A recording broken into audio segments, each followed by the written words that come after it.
കേരളം എല്ലാ കാര്യത്തിലും ഒന്നാമതാണ് നമ്മൾ വിളിച്ചു പോകുമ്പോൾ തന്നെ ഉപോത്കൃത ഒരു സംസ്ഥാനമായി മാറിക്കൊണ്ടിരുന്നത് ഇതുവരെ നമുക്ക് തിരിച്ചു പിടിക്കാൻ കഴിഞ്ഞിട്ടില്ല. ഒരു ഉത്പാദന സംസ്ഥാനമായി മാറാൻ നാളിതുവരെ കഴിഞ്ഞിട്ടില്ല എന്ന് മാത്രമല്ല, ജനകീയാസൂത്രണവും പഞ്ചായത്ത് രാജ് സംവിധാനവും ഒക്കെ വന്നിട്ടും നമുക്ക് ഉത്പാദന സംസ്ഥാനമായി മാറാൻ കഴിഞ്ഞിട്ടില്ല. ഇപ്പോൾ ഈ ഓണത്തിന് നമുക്ക് പൂ വേണമെങ്കിൽ തോവാളയിൽ പൂ വേണം, അപ്പുറത്തുനിന്ന് അരി വരണം, അതിൻ്റെ അപ്പുറത്തുനിന്ന് പച്ചക്കറി വരണം, തമിഴ്നാട്ടിൽ നിന്ന് കോഴി വരണം, മുട്ട വരണം, എല്ലാം മറ്റ് സംസ്ഥാനങ്ങളിൽ നിന്ന് വരണം. അത് പറയാനല്ല ഞാനിത് പറഞ്ഞു. അതൊക്കെ പറഞ്ഞ് കേട്ട് പഴകിച്ച കഥയാണ്.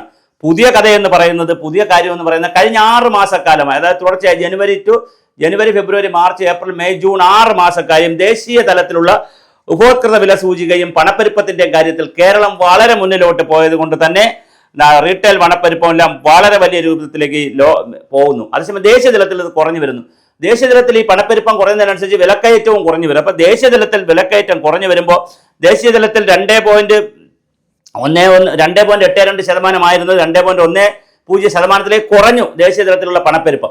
അപ്പൊ കേരളത്തിലാണെങ്കിൽ 6.46 നിന്ന് 6.71 കൂടി.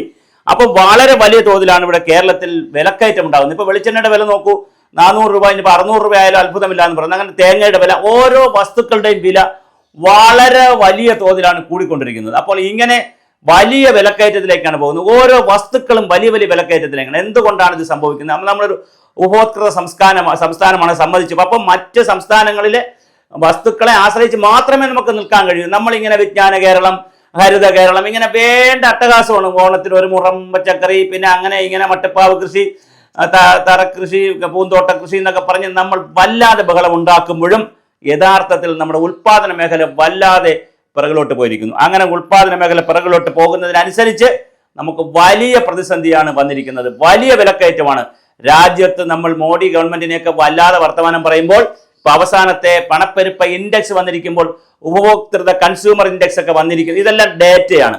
നമ്മൾ ഡേറ്റ പറയുമ്പോൾ അതിനകത്ത് സംഖ്യയാണ്, അല്ലെങ്കിൽ കൊങ്ങിയാണ്, അല്ലെങ്കിൽ സുഡാപ്പിയാണ്, അല്ലെങ്കിൽ കോൺഗ്രസ് ആണ്, കമ്മ്യൂണിസ്റ്റ് ആണെന്ന് പറയാം. Data is data.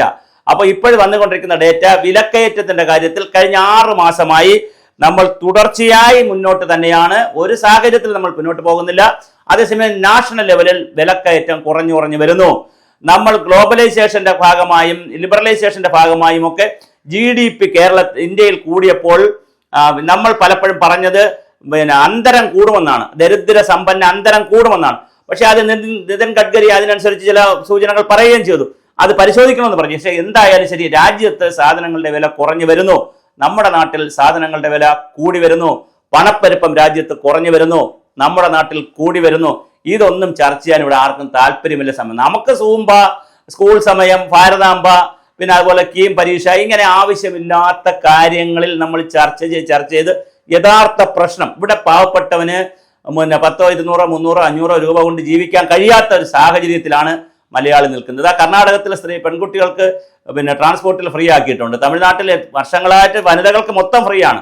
അവിടെ സ്ത്രീകൾക്ക് കുട്ടികൾക്ക് മാത്രമല്ല, പഠിക്കുന്നവർക്ക് മാത്രമല്ല, ഒരുപാട് സാമൂഹ്യ സേവന പ്രവർത്തനങ്ങളിലൂടെ രാജ്യവും സംസ്ഥാനങ്ങളും മുന്നേറുമ്പോൾ നമ്മളിപ്പോഴും കുറേ ബഹളമുണ്ടാക്കി ഇങ്ങനെ പോവുകയാണ്. അവസാനം വരുന്ന വില സൂചികയുടെ കഥയാണ് ഞാൻ ഈ പറഞ്ഞത്. പണപ്പെരുപ്പത്തിൽ ജനുവരി മുതൽ ജൂൺ വരെയുള്ള കണക്കെടുത്താൽ കേരളം തുടർച്ചയായി ഇങ്ങനെ മുന്നിൽ തന്നെയാണ് നിൽക്കുന്നു. അതേസമയം നാഷണൽ ലെവൽ എടുത്തു കഴിഞ്ഞാൽ തുടർച്ചയായി പിന്നോട്ട് കുറഞ്ഞ് വിലക്കയറ്റത്തിന്റെ കുറവിലേക്ക് പൊയ്ക്കൊണ്ടിരിക്കുന്നു. എന്താണ് സംഭവിക്കുക നമുക്കറിയില്ല. ഗൗരവമായി നമുക്ക് കാര്യങ്ങൾ ചർച്ച ചെയ്യപ്പെടേണ്ടതുണ്ട്. ഇവിടുത്തെ ഉൽപാദന മേഖല, കാർഷിക മേഖല, അതുപോലെ വ്യവസായ മേഖല, ചെറുകിട വ്യവസായ മേഖല, ചെറുകിട വ്യവസായവും കാർഷികവും മേഖലയും വളർന്നാൽ മാത്രമേ ഉൽപാദനം വളരുകയുള്ളൂ. നമുക്ക് ഒരുപാട് ഇൻഫ്രാസ്ട്രക്ചർ ഉണ്ട്, ഒരുപാട് സർവീസ് മേഖലയുണ്ട്, അതെല്ലാം സമ്മതിച്ചു. പക്ഷേ നമ്മൾ സാമൂഹ്യ ക്ഷേമ പ്രവർത്തന കാര്യങ്ങളിലൊക്കെ ഒരുപാട് മുന്നിലാണ് സാക്ഷി. പക്ഷേ അതിന് ഉൽപാദന മേഖല, നമ്മുടെ കൃഷി കുറഞ്ഞു വരുന്നു, നെൽകൃഷി കുറഞ്ഞു വരുന്നു.